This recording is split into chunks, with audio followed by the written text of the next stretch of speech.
Hey guys, it's Mel. Welcome back to my channel. I'm currently in the middle of my summer break from med school, and I wanted to get back on track with a hobby I've had on and off for a few years now, which is learning Chinese.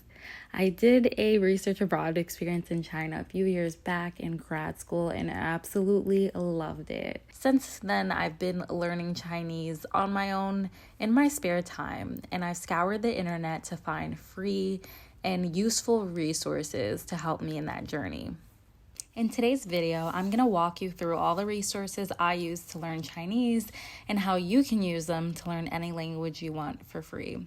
So make sure to give this video a thumbs up, subscribe to the channel so you don't miss new videos, and be sure to stick around to the end because I'm going to be sharing a few of the hacks I've learned along the way to make learning a new language easier. The first resource I use is a website called Coursera.org, which is a website that offers courses on just about everything from universities and companies around the world.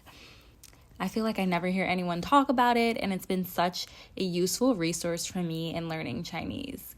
You can take classes on topics ranging from statistical analysis to psychology, and it's free to join.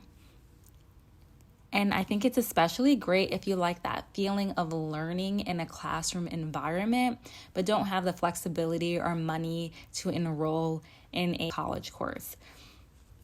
Their website has languages like Chinese and Korean, and other languages are available as well. You learn from actual professors, and the courses are designed by reputable universities, so it's a great comprehensive resource to create structure to your language learning. Another highly underrated resource that I love is an app called Mango. It's also available as a standalone desktop website and as a mobile app as well. I personally got it for free using my library card, but you can also get it for free through eligible schools or institutions or an employer. Similar to Coursera, it's a super comprehensive resource that gives the feel of learning through a textbook with the convenience of a mobile application.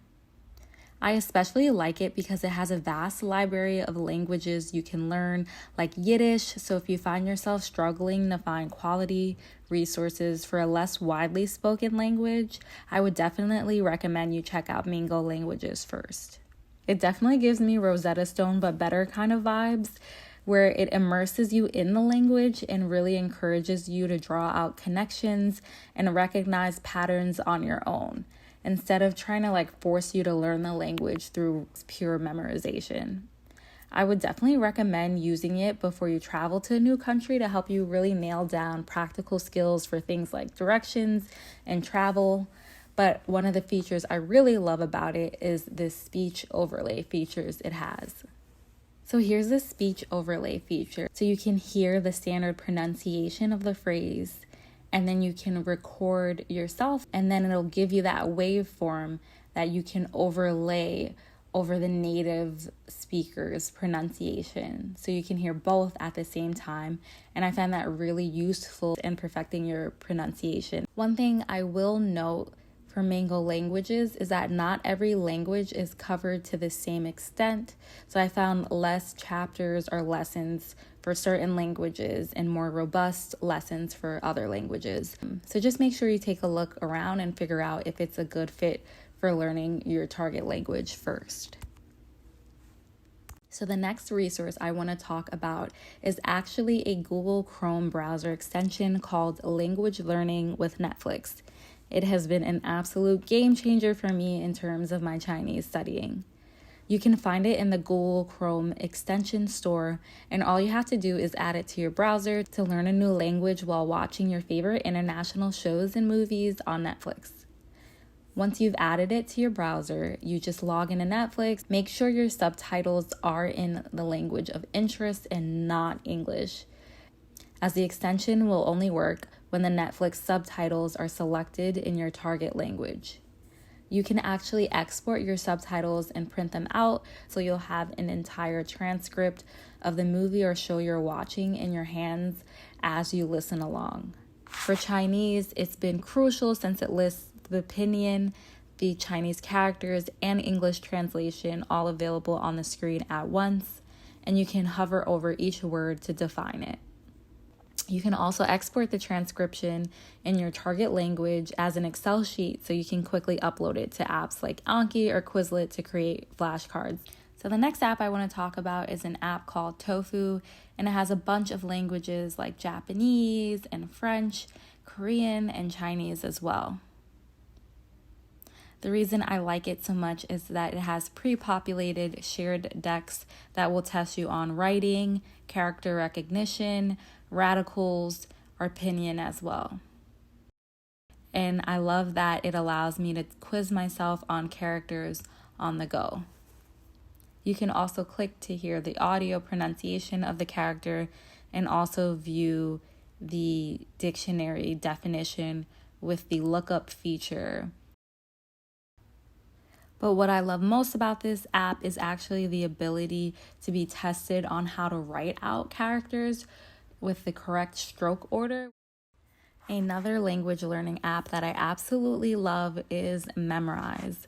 I love this app because it's really great for reinforcing vocabulary.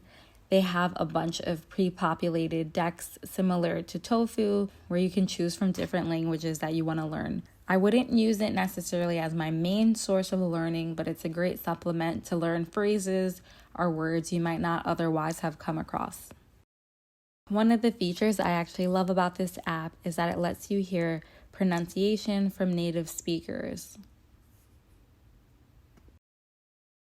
对了，对了，对不起， I also just generally like the spaced repetition algorithm it uses to kind of drill the vocab into your mind. So I think it's a great resource specifically for that.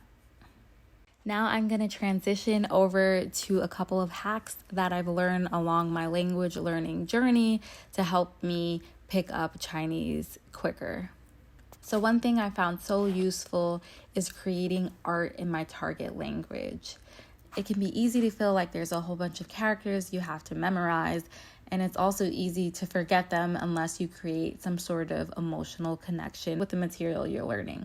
So what I like to do is just doodle in the language, and I feel that's helped kind of impress and help me memorize characters a lot easier when I do that, and it also makes for really pretty art to have around your house in that language. A second language learning hack I have is to use Google Translate to your advantage, especially now where it might be difficult to interact with speakers of your target language due to travel restrictions. You can actually use Google Translate to test your own pronunciation.